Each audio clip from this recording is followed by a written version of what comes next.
Assalamualaikum warahmatullahi wabarakatuh.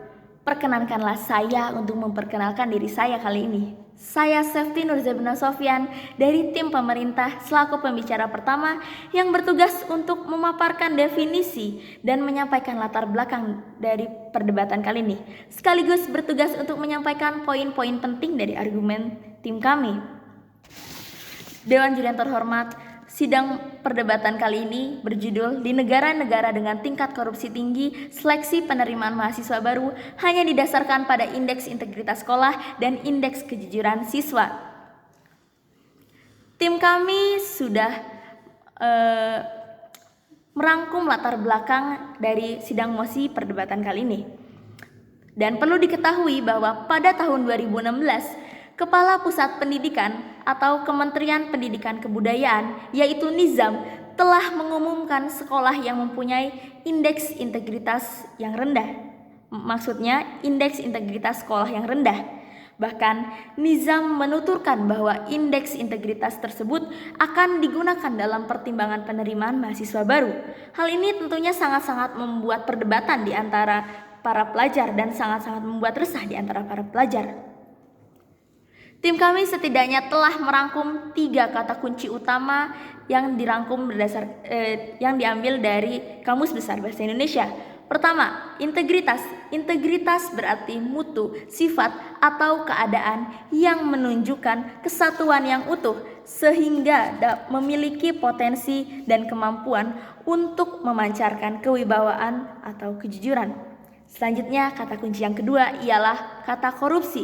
Korupsi adalah penyelewengan atau penyalahgunaan uang negara, perusahaan, dan lain sebagainya untuk keuntungan pribadi ataupun orang lain. Dan kata kunci yang terakhir ialah kejujuran. Kejujuran adalah sifat, keadaan jujur, ketulusan hati, dan kelurusan hati. Tim kami sangat-sangat menyetujui mosi kali ini yang didasari oleh 2 argumentasi utama kami. Yang pertama, pendidikan yang tinggi tidak menjamin tingginya tingkat kejujuran seseorang. Dewan Juri yang terhormat, seperti yang telah kita ketahui bahwa banyak sekali pejabat-pejabat pemerintah yang telah melakukan tindak pidana korupsi, kolusi, dan nepotisme.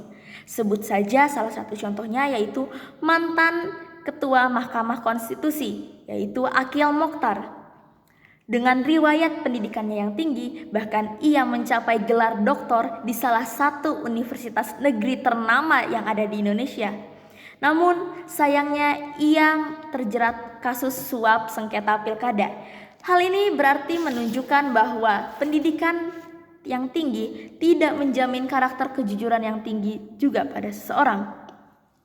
Selanjutnya, argumentasi kedua kami ialah tingginya jumlah skor pada UNBK tidak menjamin tingginya kejujuran dan moral yang ada.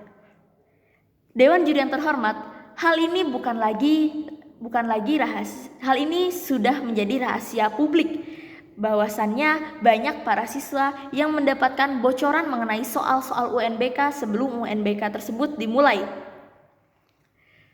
Ini sangat-sangat merugikan bagi para peserta didik yang akan mengikuti UNBK tersebut.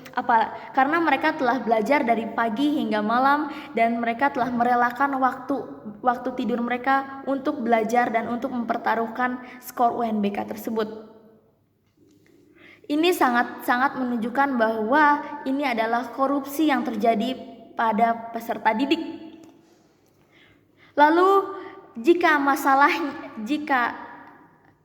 mempermasalahkan kalau hanya kejujuran saja yang diutamakan, bagaimana dengan prestasi lainnya? Tentu saja perlu kita teliti lebih dalam bahwasannya Indonesia pun sudah mengganti UNBK menjadi AKM atau Assessment Kompetensi Minimum yang notabene lebih mengandalkan penalaran, yang berarti penalaran tersebut mengacu terhadap kejujuran seseorang. Tes ini modelnya seperti tes IQ, tes EQ, dan tes SQ yang dapat membuat siswa untuk mengetahui pemahamannya dan lebih menunjang dari segi kesehatan mental dibanding dari UNBK. Mengapa? Karena Karena jika dilihat bahwa UNBK lebih mengutamakan skor dan membuat para siswa menjadi tertekan. Oleh sebab itu Indonesia telah mengatasi ujian-ujian yang